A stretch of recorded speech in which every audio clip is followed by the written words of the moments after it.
और फिर हमारे जो आपस में संस्कार हैं वो हल्के हो जाएंगे प्रभु की कृपा से, क्योंकि ये परमेश्वर कबीर देव, ये परम अक्षर ब्रह्म हमारे प्रारब्ध में परिवर्तन कर सकता है, हमारे संस्कारों को हल्के करके उनको निमटवा देता है।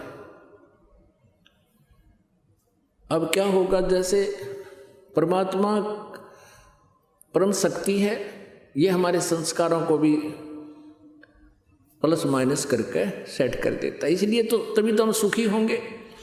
जैसे हमारे प्रारब्ध में कोई ज़्यादा कष्ट है और उसको परमात्मा की भक्ति से, परमात्मा के आशीर्वाद से वो हल्की हो जाएगी। कहते हैं सतगुरु शरण में आने से आई टले बला,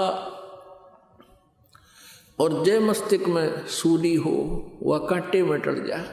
अभी क्या परंपरा बनी हुई थी समाज में, अभी भी बहुत है, लड़की के विवाह को एक मुकदमा बना रखा था, एक समस्या बना रखी थी, और इसी कारण से बेटियों से नफरत बढ़ने लगी थी, क्योंकि उसके विवाह में बहुत खर्च की आवश्यकता, बहुत पैसे की आवश्यकता पड़ने लगी थी। ये लालची लोग दहेज के चक्कर में जुल्म करने लगे थे। और वो होता क्यों है? क्योंकि जैसे बहुत से ऐसे व्यक्ति हैं जो पैसे ले लेते हैं, देते नहीं, धोखा कर देते हैं, वो उनको अगले जन्म में वो देना पड़ेगा, ऐसे देना पड़ेगा मन मानो वो दामाद बन कर ले, वो देना पड़ेगा, और कई गुना हो जाएगा तब तक ब्याज ब्यूज लाग गए। तो परमात्मा की शरण में आने के बाद वही विवाह आज आप देख रहे हो, उस परमेश्वर की कृपा से परमात्मा ने हमारा ज्ञान हटा दिया।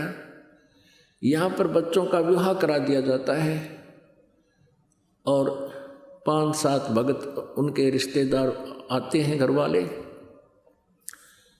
और यहाँ आश्रम में उनका 10 रुपये खर्च नहीं होता। सिंपल रोटी जो रोज हम बनाते हैं वही खाएंगे। ये ड्रामाबाजी हमने नहीं करनी, बच्चों का संयोग परमात्मा जोड़ता है। हमारी इस नाटकबाजी से विवाह नहीं होता, विवाह तो मालिक ने कर रखा होता है। और वचन से बच्चे एक दूसरे से जोड़े जाते हैं। जो लाखों रुपए में विवाह हुआ करता था, यहाँ वो फ्री ऑफ कॉस्ट हो रहा है। तो संस्कार चेंज कर दिए परमात्मा ने, वो हमारा लेन देन खत्म कर दिया, और एक न्यारी उमंग होती है ऐसे सिंपल ब्याह करने में। तो पुण्यात्माओं, जिनके संतान नहीं है और ये भक्ति मार्ग जिनको मिल गया, उनको विश्वास भगवान पर हो गया कि जो मालिक कहता वो सही है, उनका कल्याण तो होया पड़ा है।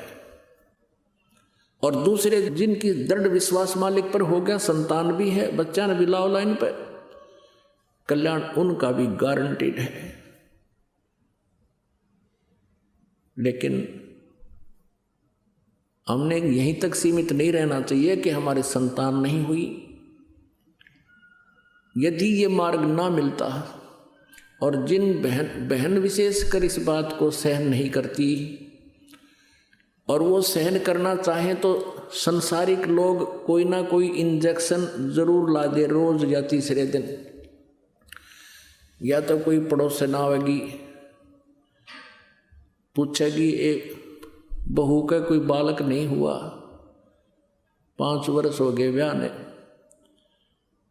तो ये कहेंगे कि ना कोई दया नहीं हुई भगवान की, एक जातक तो चाहिए था।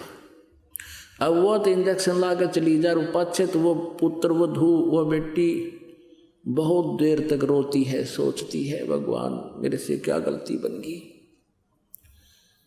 मुझे संतान क्यों नहीं मिली। एक संतान मिल जाती दुनिया का मुंह बंद हो जाता। अब यदि ये ज्ञान समझ में आ जाता फिर तो बातें खत्म होगी, कोई कुछ भी बांटो, कहीं जाएगा तो नींद में बांट रहे हैं कहते रहेंगे। और यदि ये मार्ग नहीं मिलता, उन बहनों के साथ क्या बनता है, वो अंतिम श्वास तक वो क्या करते हैं कि लास्ट में फिर जिनका संतान नहीं है, ज्ञानहीन, भक्तिहीन प्राणी वो क्या करेंगे, कोई बच्चा गोद लेंगे, लड़का किसी भाई का या बहन का या कोई रिश्तेदार का, यो एक छड़ा और गाड़ेंगे छाती पे, और फिर क्या होगा। अब तो बात तो बिगड़ रही है क्योंकि संसार का बहुत व्यवहार बिगड़ गया बच्चों का। फिर घर में कहा सुनी भी होगी, बच्चे की पुत्र वधू भी होगी गोद लिए हुए की, फिर बूढ़ा बुढ़िया बैठ कर रोया करेंगे, नो कहे हमारा बेटा होता था कि आज नो कहता मेरे को। वो तो समस्या पैदा करेगी गोद लेने वाली तय, और अंत में क्या होगा फिर उसके साथ, उस संतान का अभाव फिर भी सतावेगा। मरते समय तक भी वो बहन वो माई यही करती हुई मर जाएगी, हे भगवान मेरा संतान होती। आज मैंने बहुत कुछ सुनना पड़ा जनता का, अगले जन्म में यू काल उसकी इसी दुर्गति करेगा, या तो कुतिया का जन्म देगा अगले 8 जाम एक कब्र में संतान तुम, या किते सुअरी की जुन्नी देगा। एक ही टाइम एक ही ब्यात पे 12 पैदा करेगी अगले, तो खूब जाम जाम के छकले या तेरी कसर ईब काट दूँ। तो परमात्मा कहते हैं इस काल के जाल को समझो, परमात्मा ने जो भी कर रखा है उसमें संतुष्ट रहो और अपना पीछा छुटवाओ। मानुष जन्म पाए कर नहीं रटे हरि नाम, जैसे कुआ जल बिना फिर बनवाया क्या काम। अब क्या बताते हैं परमात्मा कि यदि आप जी संतान को ही महत्व देते हो तो सुन लो इसका परिणाम। 1 लख पूत 1.25 लाख नाती, उस रावण के दीवान बाती। अब क्या बताते हैं परमात्मा कि रावण के 1 लाख पुत्र थे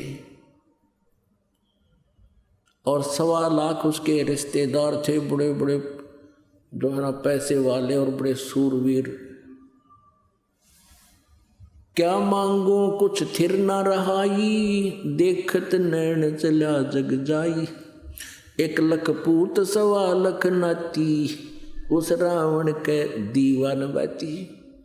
आप तो भगवान से एक पुत्र की प्राप्ति के लिए खाड़े कर रहे हो,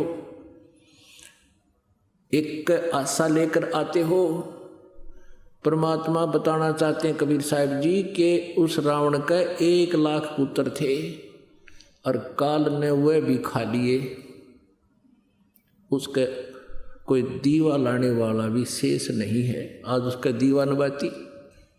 इसलिए इस काल की व्यवस्था से अपने विचारों को ऊंचा उठाओ, परमात्मा पर विश्वास रखो, जो वो करते हैं वो सही करते हैं।